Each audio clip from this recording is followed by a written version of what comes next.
Mas yakin di sini nggak apa-apa dan aman? Bunda saya, aku tuh udah sering nganter tamu ke sini. Ya udah.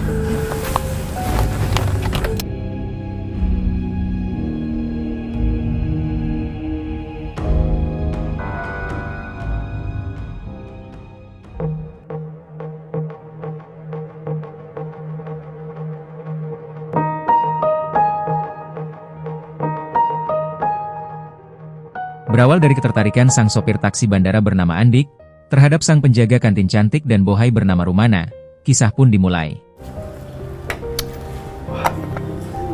Kamu kok tidak seceria biasanya? Ada apa? Aku tuh bosan tau nggak sih Mas, tiap hari harus jaga kantin di sini terus. Kalau tak ajak jalan-jalan dong. Terus kamu nggak narik gitu?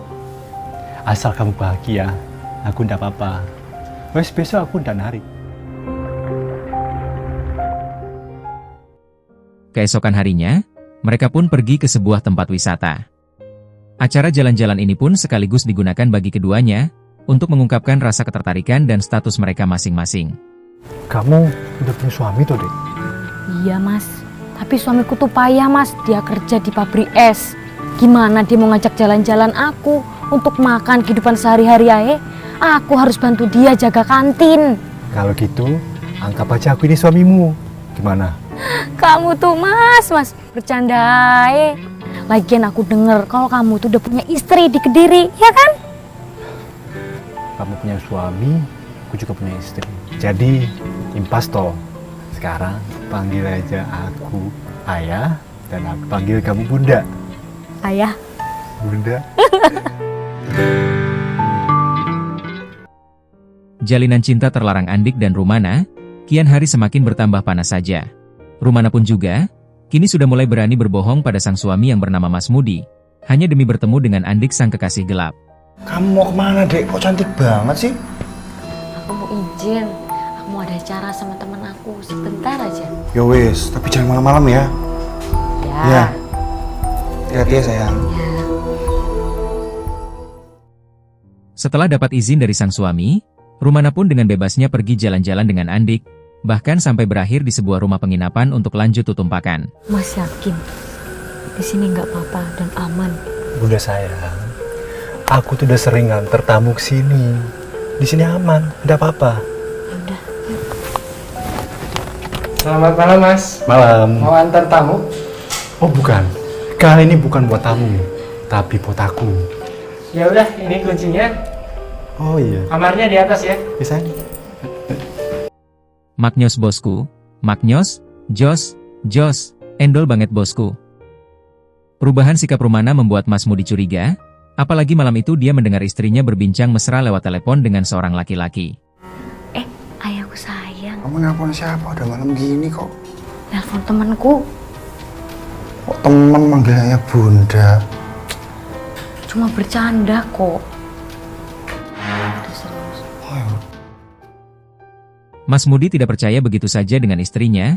Keesokan paginya Mas Mudi diam-diam mengecek handphone miliknya Rumana. Dan apa yang terjadi?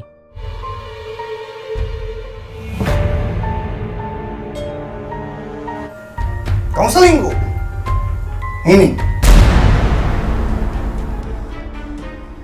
Itu temen Mas, sumpah cuma temen. Kamu bilang teman. Teman mesra-mesraan. Panggil aja bunda. Wajar itu. Kamu udah anggap aku sebagai suami kamu. Ya, Rumana pun akhirnya mengakui perselingkuhannya. Dan dia pun berjanji tak akan mengulanginya lagi. Aku kehilaf Mas, aku tergoda sama dia Mas. Aku minta maaf bener sama kamu Mas. Aku janji aku gak bakal ngulangi lagi Mas. Oke. Kali ini aku maafin dulu. Kalau sampai aku lihat dan aku mergokin kamu tanggung akibatnya. Berarti kamu. Iya Mas, aku janji. Hampir 2 bulan lamanya, Ruman dan Andik hanya bisa bertemu di kantin bandara saja. Mereka kini tak lagi leluasa untuk berhubungan, serta tutumpakan seperti dahulu. Sebab gerak-gerik mereka diawasi terus oleh Mas Mudi. Kamu itu kenapa sih? Coba cerita sama aku. Aku tuh bosen begini terus. Kita ketemu cuma di kantin doang. Gak ngapa-ngapain. Gak ada beda-bedanya. Gak sama waktu kita dulu pacaran.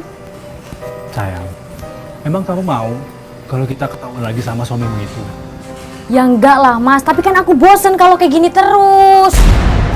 Aku janji setelah keadaan ini benar-benar tenang lagi, kita bakal pacaran kayak dulu.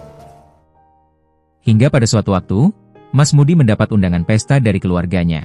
Dan tak lupa, Mas Mudi juga mengajak Rumana untuk ikut menghadiri pesta tersebut. Namun ajakan ini ditolak mentah-mentah oleh sang istri. Nanti malam kamu jangan lupa ya, kita kondangan ke sepupu Mas. Kamu dandan yang cantik ya. Aku udah usah ikut ya Mas ya. Aku lagi males keluar rumah. Aku di rumah aja. Dan ternyata, Rumana menolak ajakan sang suami tersebut. Diam-diam dia sudah punya rencana lain, yaitu pergi melepas rindu dengan sang kekasih gelap. Halo sayang, nanti malam kan suamiku mau pergi ke rumah saudaranya. Gimana kalau kita nanti jalan-jalan yuk? Sore harinya, Mas Mudi mendapati sang istri sedang asyik berdandan. Awalnya dia menyangka kalau sang istri berubah pikiran untuk ikut ke pesta keluarganya. Namun, Siapa juga yang mau ikut kamu? Orang aku mau ke pasar malam sama teman-teman aku. Acara keluargaku itu lebih penting daripada acara pasar malammu itu. Temen aku tuh pada mau curhat sekalian. Ada yang mau aku beli. Beli apa sih, Dek? singkat cerita, Mas Mudi pun pergi berangkat ke pesta keluarganya. Namun, di tengah perjalanan menuju pesta tersebut, Mas Mudi tiba-tiba curiga dengan tingkah aneh istrinya.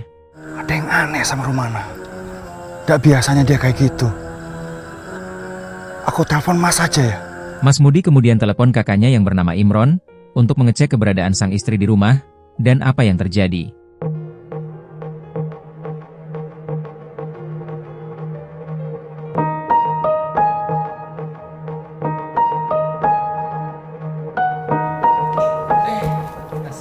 Seperti biasa toh Mas? Pojok masih kosong udah. Oh, nomor 40. Masih kosong Mas. Aman tenan. Ya, mendapat informasi kalau Rumana dijemput oleh seorang laki-laki, emosi Mas Mudi pun langsung naik dan memuncak. Kali ini tak ada kata maaf dan kesempatan kedua bagi sang istri, yang sudah menginjak-injak harga dirinya. Tak lama kemudian, Mas Mudi dan kakaknya Imron tiba di sebuah penginapan, di mana Rumana dan Andik akan melakukan tutumpakan. Mau check-in berapa orang? Saya mau nanya Andik, di kamar berapa ya? Andik nomor 40 Mas, baru aja masuk. Aku juga kangen banget sama kamu. Tapi kamu sibuk narik sampai nggak ada waktu tuh buat aku. Siapa kamu? Setelah puas membalaskan rasa sakit hatinya, Mas Mudi dan Imron pun kabur ke kampungnya di Madura, Jawa Timur, dengan tujuan menghindari jerat hukum. Akan tetapi, dengan kesaksian penjaga penginapan serta rekaman CCTV, polisi pun dengan cepat mencium keberadaan Mas Mudi dan Imron. Kurang dari 24 jam, keduanya berhasil ditangkap dengan tanpa perlawanan. Dan di akhir cerita, Mas Mudi dan Imron pun kini harus menjalani kehidupan yang panjang tanpa kebebasan, sebagai penebus perbuatannya tersebut. Tamat dengan ending yang sangat membagongkan.